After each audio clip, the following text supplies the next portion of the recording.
इतनी पावरफुल हो सकती है कि वो एक पूरे कंट्री को तबाह कर दे।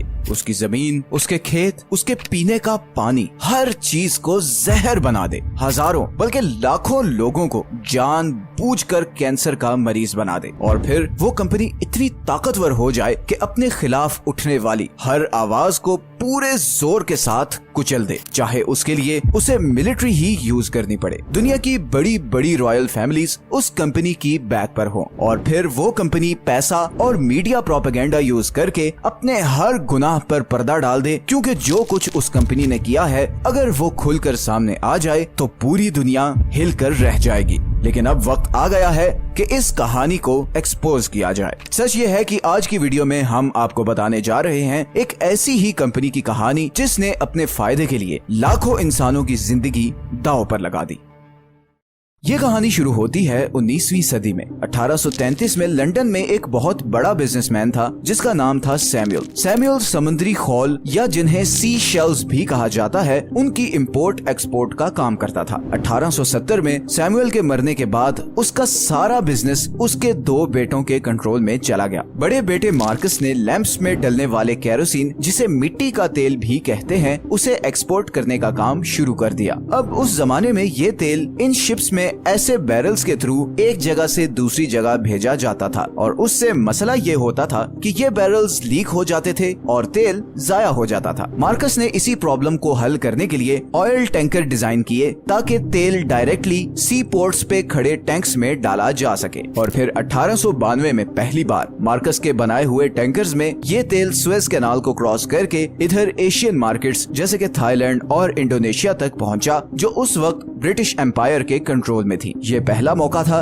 कि एशिया और यूरोप की ऑयल की सप्लाई समंदर के जरिए आपस में कनेक्ट हुई। इस एक ट्रिप की वजह से मार्कस को एक बहुत बड़ी बिजनेस अपॉर्चुनिटी नजर आ गई। उस जमाने में सिर्फ एक और कंपनी थी जो ऑयल सप्लाई करने का काम कर रही थी और वो थी स्टैंडर्ड ऑयल, रॉकफेलर फैमिली की अपनी ऑयल कंपनी। लेकिन स्टैंडर्ड ऑयल सिर्फ यूरोप तक ऑयल सप्लाई कर रही थी और उन्हें जब पता चला कि मार्कस अपने ऑयल टैंकर्स लेकर एशिया गया है तो उन्होंने मार्कस को ऑफर की कि वो स्टैंडर्ड ऑयल के टैंकर्स भी एशिया सप्लाई करना शुरू करे और बदले में उनसे कमीशन ले ले। मगर मार्कस के जहन में कुछ और ही था। उसने सोचा कि किसी और कंपनी के लिए काम करने से बेहतर है कि क्यों ना अपनी खुद की ऑयल ट्रेडिंग कंपनी बनाई जाए। लेकिन ये बड़ा रिस्की काम था, बिकॉज रॉकफेलर्स उस वक्त हर जगह छाए हुए थे और स्टैंडर्ड ऑयल के मुकाबले में कंपनी खोलने का मतलब था उनसे दुश्मनी लेना। मगर मार्कस ने किसी की परवाह किए बगैर 1907 में रॉयल डच पेट्रोलियम के साथ मिलकर एक नई कंपनी बनाई और उसका नाम रखा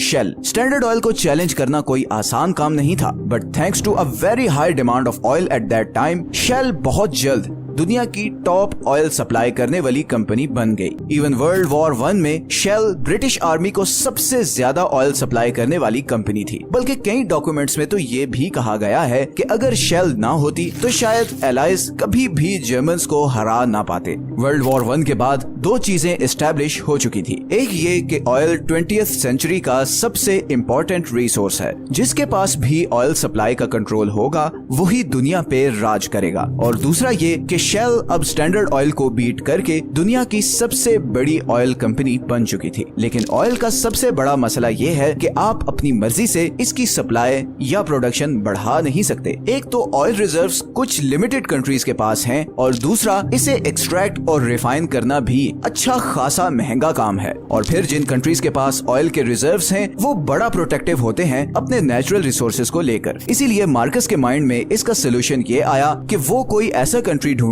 जिसके पास ऑयल के बड़े रिजर्व्स हों। वो कंट्री अच्छा खासा गरीब भी हो और वहाँ पर ठीक ठाक करप्शन भी हो। ये सारी कंडीशंस सिर्फ एक कंट्री पर पूरी होती थी और वो था अफ्रीका के वेस्ट में लोकेटेड अफ्रीका का सबसे रिसोर्स रिच कंट्री नाइजीरिया। पूरे अफ्रीका के सबसे बड़े ऑयल और नेचुरल गैस के रिजर्व्स नाइजीरिया में हैं। इसी अपॉर्चुनिटी को भांपते हुए शेल ने 1940s में नाइजीरिया में अपनी कंपनी